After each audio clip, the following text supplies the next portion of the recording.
Welcome to Teaching Truth.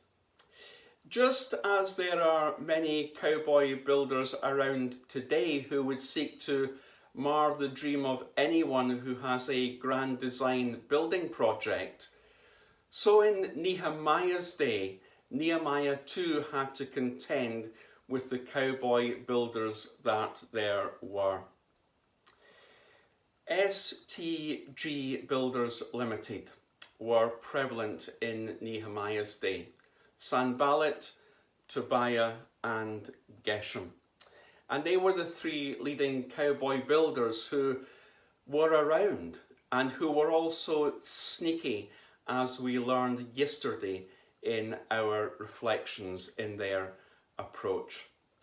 And today, as we dig further into the narrative of Nehemiah chapter 6, where we see evidence of these cowboy builders and the plot against Nehemiah, we want today to consider the fact that they were slanderous. They were slanderous. Reading verses 5 to 9 highlights that for us. Essentially, they were saying to Nehemiah, "We will tell everybody about you."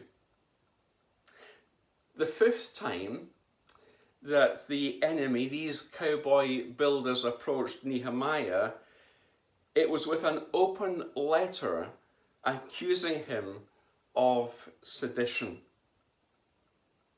They had hinted at Jewish insurrection before the project, rebuilding the walls, had even begun.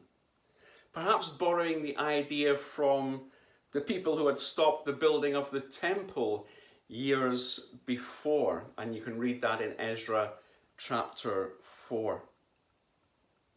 And it's interesting to note how often the enemy used letters in their attacks against the work in the Nehemiah memoirs.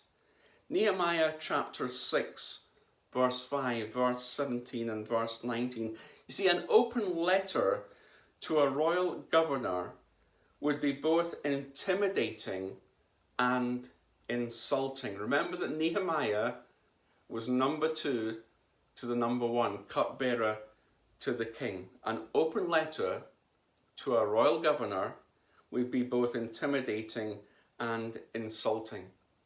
Letters to officials were rolled up and secured with seals so that only those with authority could open and read them. They weren't for everybody's eyes. It was a case of for his eyes only. And Sanballat wanted the public to know the content of the letter because he hoped to undermine Nehemiah's reputation and Nehemiah's authority. If any of the Jewish workers believed what was in the letter, Sanballat could organize them, rally them round his cause, and cause division within the ranks. It was a splendid opportunity for these cowboy builders, Sanballat and co., to divide and to conquer. And you know, experience in church life has revealed for me and taught me that statements like "it's been reported" and "they say" have caused trouble in many a church and in many a ministry. You don't need to look very far to find the gossip mongers, those who criticize, those who will seek to divide and conquer, those who are hovering like vultures, just waiting for that tidbit that they can swallow and then deal with. It was A.B. Simpson, founder of the Christian Missionary Alliance, who said this: "I would rather play with forked lightning or take in my hands living wires with their fiery current than speak a reckless word against any servant of Christ, or idly repeat the slanderous darts which thousands of Christians are hurling on others to the heart of their own souls and bodies. Powerful and thoughtful words. You see, Nehemiah's enemies falsely accused Nehemiah of fomenting a rebellion. But they also said he was planning to make himself king and had prophets prepared to announce his coronation.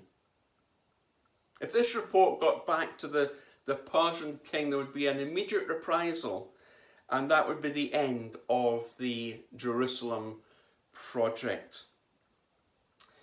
So what is this telling us? Well, this is telling us this, that we as individuals, as disciples, particularly if we are Christian leaders, need to know how to handle wisely and well false accusations, perhaps even in the form of written letters or emails, unfounded press reports, gossip, tidbits, accusations, criticism.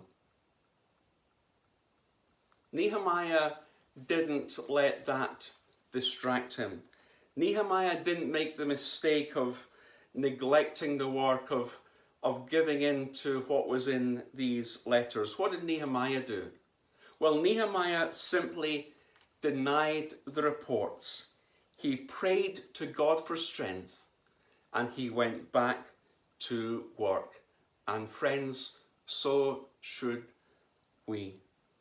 When that which is false, when that which is vicious, when that which is inappropriate or unfounded comes in our direction, when that which is slanderous comes from our Sanballats and Tobiahs and our Geshems, we should simply deny, pray, and get on with the job. He knew, that is Nehemiah, that his character was such that no honest person would believe the false reports. Is our character reputable and of good standing, so that any person, if they hear a report about us, will know that it is not true? If we take care of our character, with God's help, with His grace, and with His mercy, we can trust God to take care, I believe, of our reputation. The famous Bible teacher Campbell Morgan was once the target of savage gossip that accused him of unfaithfulness to the Christian faith. And Campbell Morgan's usual approach was to say this, quote, "It will blow over. Meanwhile, I go quietly on with my work." Nehemiah, I think, would have approved of Campbell Morgan's approach, for that's what Nehemiah did. And may we be like not only Campbell Morgan in allowing it to blow over, but just getting on quietly with the work that God has given us to do. Where there is slander, let's do what Nehemiah wisely did.